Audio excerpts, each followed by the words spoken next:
જો આ ચીકુભાઈ અને આજે જો આ બધા ઘઉં જે સાફ કરેલા હતા ને જો આવી રીતે આમાં બધી હે ને માટીની ટેફલીઓ નાખી દીધી એટલે આ પાછું આપણે સાફ કરવું જશે ને આ બાજુ જો આટલું ટબ કરી નાખ્યું એક થોડુંક જ બાકી છે લઈને ફરો છો જો ચીકુભાઈ બાજરાનો ડબ્બો લઈને ફરે હે કા બાજરાનો લોટનો બહુ ભારી ખાલી છે કાંઈ વજન નથી એમાં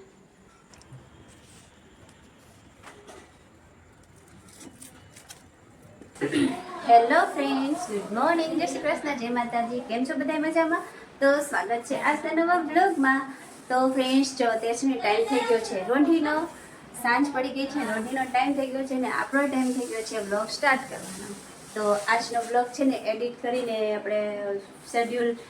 કરી દીધું છે 6 વાગે અપલોડ થઈ જશે તો જરૂરથી જોઈ આવજો એમાં જે આજનો બ્લોગ અપલોડ કર્યો છે ને એમાં જાદુ કર્યું છે એટલે આજનો બ્લોગ જરૂરથી જોઈ આવજો તમે સારું ચલો અત્યારે રોંઢીનો ટાઈમ થઈ ગયો છે એટલે અમે આવી ગયા છીએ કિચનમાં ચા બનાવવા તો જો આ બાજુ છે ને મમ્મી માટે ચા અને મારા માટે દૂધ ચીકુભાઈએ દૂધ પીશે નહીં દૂધને બિસ્કિટ ખાશે તો આવું છે ફ્રેન્ડ્સ હવે છે ને તડકો બહુ પડવા માંડ્યો છે ઉનાળો આવી ગયો છે એટલે અને આજ તો પવન એટલો છે એટલે તડકો થોડો લાગે છે બહુ નથી લાગતો કેમ કે પવન જાજો છે ને એટલે અને અત્યારે જો ઘઉં સફાઈ ચાલુ છે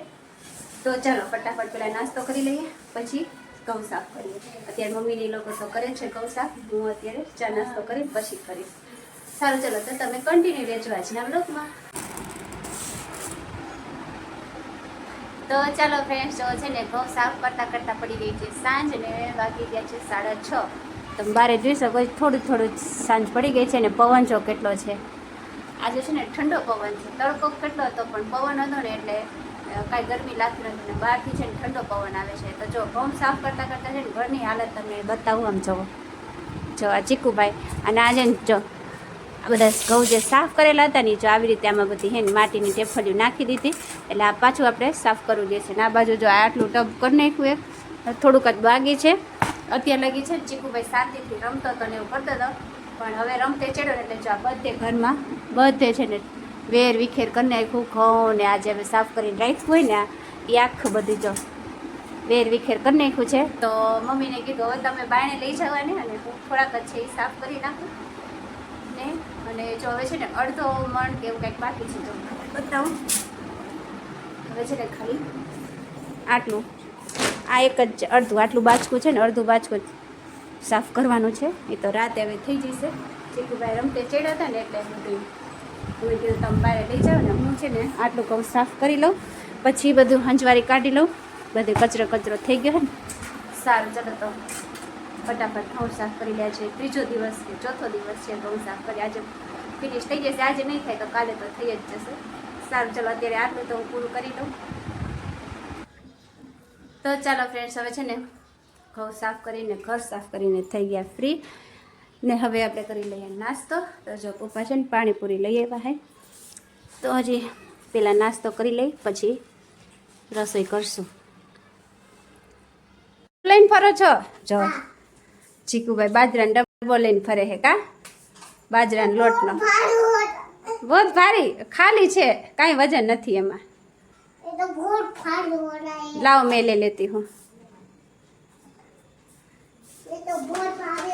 તો ચાલો ફ્રેન્ડ્સ જો ચીકુભાઈને જોઈને તમે ખાલી બાજરા લોટનો ડબ્બો છે ને એ લઈને ફરે છે ને કે બહુ ભારી લગ રહા હે સારું ચલો હવે છે ને રસોઈ કરી નાખી તો તમને બતાવવાની રસોઈ જો આજે કર્યું છે આપણે ભીંડાનું શાક આમાં ખીચડી અને જો મસ્ત ચૂલા પર રોટલી કરી એવી હું હવે મમ્મી છે ને રોટલા કરે છે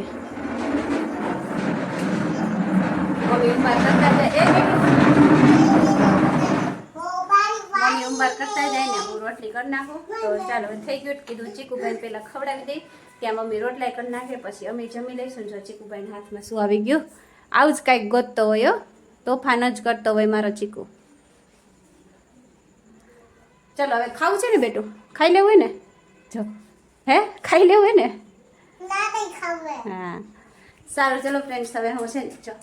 ચીકુભાઈને ખવડાવી દઉં જો છાંટા ઉડાડે પાણીના